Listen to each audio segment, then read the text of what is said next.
Sir ప్రస్తుతానికైతే Congress party అధికారంలోకి వచ్చింది కదా, సో రైతు బంధు ఏదైతే ఉందో అప్పుడు ఎలా ఉండే ఇప్పుడు ఎలా ఉంది, సో దీని గురించి రైతులు ఎలా ఉంటుంది, ఈ అధికారంలో రైతులు ఎలా ఉండబోతున్నారు?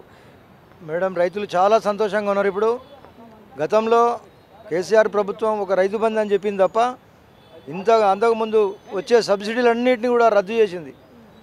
ఆ ప్రభుత్వం మళ్ళీ కాంగ్రెస్ సోనియా ప్రభుత్వం కావాలని చెప్పి రైతులు చాలా కష్టపడారు. రైతులు చాలా సంతోషంగా ఉన్నారు. ఇవాళ రైతు బంధు ఒక్కటే కాదు, రైతులకు కావాల్సిన సబ్సిడీలు అన్నీ కూడా ఇవాళ రేవంత్ రెడ్డి గారి నాయకత్వంలో వస్తుందని రైతులు ఆశించారు. రైతులు ఖచ్చితంగా అమలు జరుగుతుంది. రైతులు చాలా చాలా ఈ ప్రభుత్వం మార్చాలనేటువంటి ఉద్దేశం రైతులందరికీ వచ్చింది. కాబట్టి రైతులు ఈ ప్రభుత్వంలో అన్ని విధాలుగా లాభపడతారు.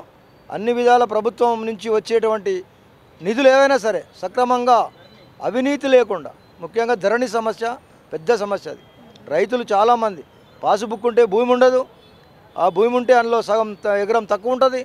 దాన్ని సరిచేయాలంటే చెప్పే నాయకుడు ఒక దానికి సరిచేసే అధికారి లేడు ఇప్పటికీ. కలెక్టర్ పోతే కొన్ని సమస్యలు కలెక్టర్ దగ్గరికి పోతే ఇంకా CCLPకి పోమంటారు, MROకు అధికారం లేదు. రైతులు ఎంత ఇబ్బంది పడ్డారో ధరణి వల్ల ఆత్మహత్యలు కూడా చేసుకున్నారు.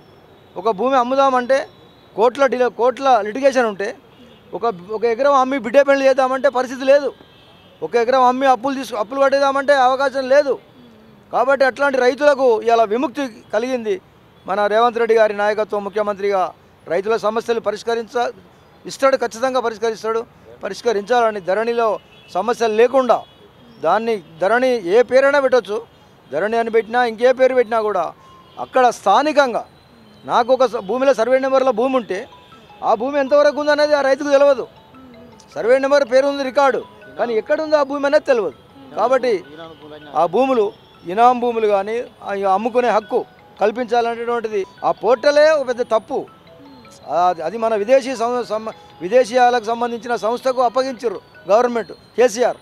కాబట్టి దాన్ని మనం సరళీకృతం చేసి ఎక్కడికక్కడ గ్రామాలల్లో ఒక అధికారి లేడండి. ఇష్యూ చూస్తానికి ఒక అధికారి లేడు. భూముల సమస్యలు చూస్తానికి మనం ఎవరిని అడగాలనో జనానికి తెలియదు.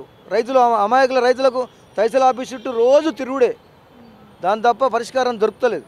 కాబట్టి గ్రామాలల్లో సర్వే నెంబర్తో సహా సర్వే నెంబరు ఆ భూమి ఉన్నదాన్ని సరిగా సర్వే చేసి ఆ రైతుకు అప్పచెప్పి దాని మీద కబ్జా ఉన్నప్పుడు దానికి ఇక సమస్యలు రావు. కాబట్టి దళితుల భూములు కూడా చాలా ఇప్పుడు రికార్డులో లేవు, కానీ కాస్తులో ఉన్నారు, కబ్జా చేస్తున్నారు.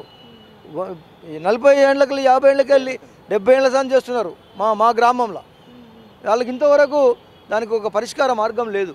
మేమంటున్నాం ఏంటంటే, ఒక రైతు సంఘం నాయకుడిగా, రాష్ట్ర కమిటీ సభ్యుడిగా ఈ సమస్యలన్నిటికీ రేవంత్ రెడ్డి గారు పరిష్కరిస్తారని ప్రజలు ఉన్నారు, ఆశతో ఉన్నారు. పక్కా అమలు చేస్తాడు. రైతులకు, అన్ని వర్గాల ప్రజలకు కూడా మేలు జరిగే విధంగా కాంగ్రెస్ పాలన కొనసాగుతుంది. దానికి అవినీతి ముఖ్యంగా మేడం, నేను ఒకటే చెప్తా, ప్రభుత్వ కార్యాలయాల్లో తీవ్రమైన అవినీతి కొనసాగుతుంది. అది నువ్వు ఏ ఆఫీస్కైనా వెళ్ళండి, తహసీల్ ఆఫీస్ అయినా, పోలీసులైనా, పోలీస్ స్టేషన్ అయినా, ఇంకా ఇతరత్ర ఆఫీసులైనా ప్రజలను మొత్తం పీల్చిగా తింటున్నారు అధికారులు. ఆ లంచాల వ్యవస్థ మారాలి. అట్లాంటి లంచగొండ అధికారులపైన చాలా సీరియస్ యాక్షన్ ఉండాలి ప్రభుత్వం. నేను రేపు మన ప్రజాభవన్లో రేవంత్ రెడ్డి గారికి మళ్ళీ కలుస్తా. ఈ అవినీతి విషయంలో రైతుల సమస్యల విషయంలో నేను రేవంత్ రెడ్డి గారితో స్వయంగా మాట్లాడతా. మా భువనగిరి నియోజకవర్గానికి గత 40 సంవత్సరాలుగా ఎమ్మెల్యే లేకుండే, ఆ చరిత్రను తిరగరాసిన మా అనిల్ కుమార్ రెడ్డి గారు ఎమ్మెల్యేగా గెలిచారు. వారు గత 20 సంవత్సరాలుగా అనేక ప్రజా కార్యక్రమాలు, ప్రజాసేవా కార్యక్రమాలు చేయడం జరిగింది. వారిని గుర్తించిన ప్రజలకు, వారిని గెలిపించిన ప్రజలకు, వారికి ప్రత్యేకంగా మేము ధన్యవాదాలు తెలియజేస్తున్నాం. Please subscribe Pragna media. Please like, share, subscribe to Pragya Media. Pragya Media, please do like, share and subscribe. Please subscribe to Pragya Media. Please like, share and comment if you like the video. Pragya Media.